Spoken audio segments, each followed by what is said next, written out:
This video is brought to you by my new album entitled Dougal's Treats. It's full of hummable melodies, bluesy riffs and the occasional bit of virtuoso flashy stuff as well. If you enjoy bluesy rock guitar with memorable tunes and solos that wail like a banshee, then check out the links in the description. The premium version includes all of the tabs for each tune, videos and jam tracks as well. Thanks for listening. Now on with the show. Hello chaps, welcome once again to John Robson Guitar Tuition. As always, I do hope you're well. If you saw the video that I made this morning, which actually went out on Thursday, so it's been but a matter of hours for me, but maybe 2 or 3 days for you, then you'll have seen me doing my first impressions rundown of this guitar here. This Epiphone SG Muse, which doesn't belong to me. It belongs to a pal of mine called David, who's got like a ridiculous number of guitars and he just enjoys loaning them to me to make videos with. So yes, I'm quite happy about that, getting my hands on some of Dave's really rather nice guitars. Anyway, in Thursday's video I said that today on Sunday I'd be putting this guitar through its paces in the typical Sunday video kind of manner, where we kind of look at weights and measures and talk about its finer details and hear what it sounds like in a mix. So let's get straight on with that then. Here's what this guitar sounds like in my usual demo tune context.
And as always, you'll find a full tab for that piece of music in both Guitar Pro and PDF formats, along with a clip of me playing it and the jam track I was using as well. That's all up on my Patreon page.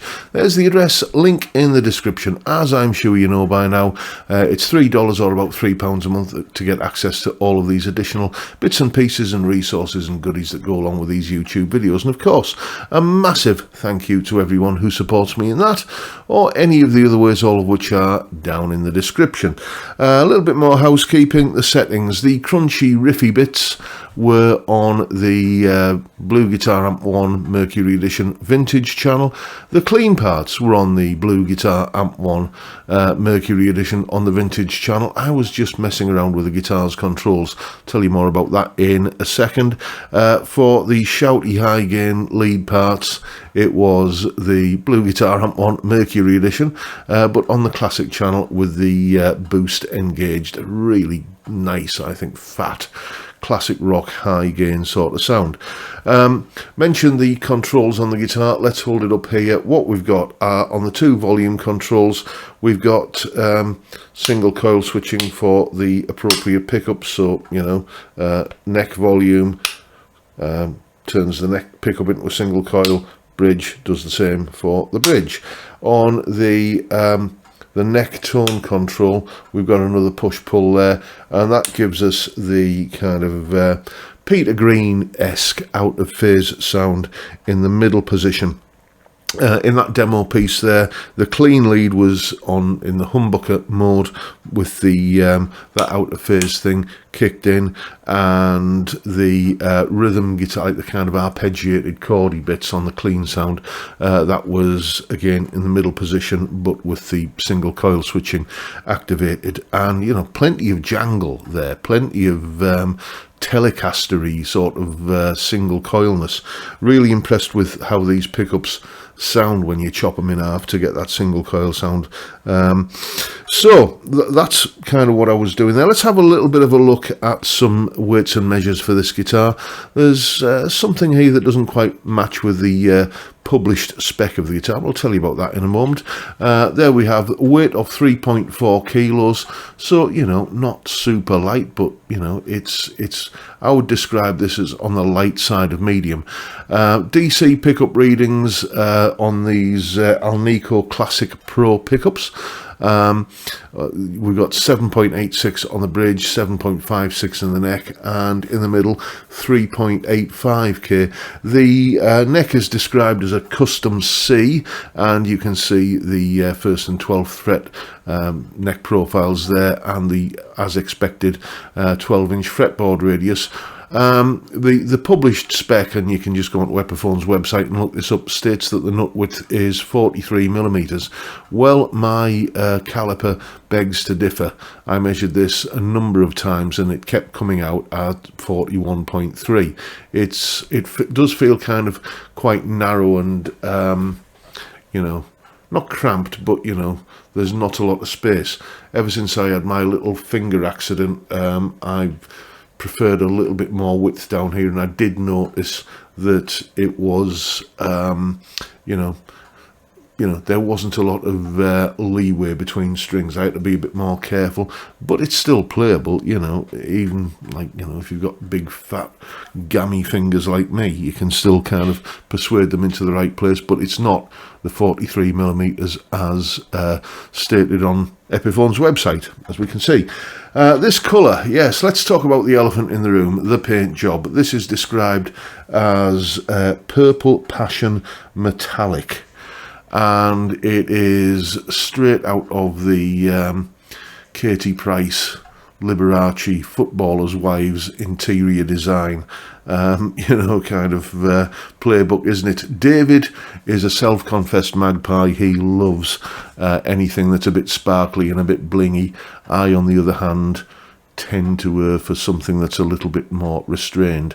When it comes to solid colours on guitars, I don't mind them. I've got a red Strat on the wall behind me there, but that's, you know, that's the Hank Marvin fan in me coming out. But I do tend to prefer natural wood finishes or bursts on guitars over solid colours. But if I am going to have a solid colour, you know, anything that looks a bit sort of metallic flake like this is, yeah, it's pushing it a bit for me. There's a fine line between opulent and ostentatious, and, well, you know, I'll just leave it at that.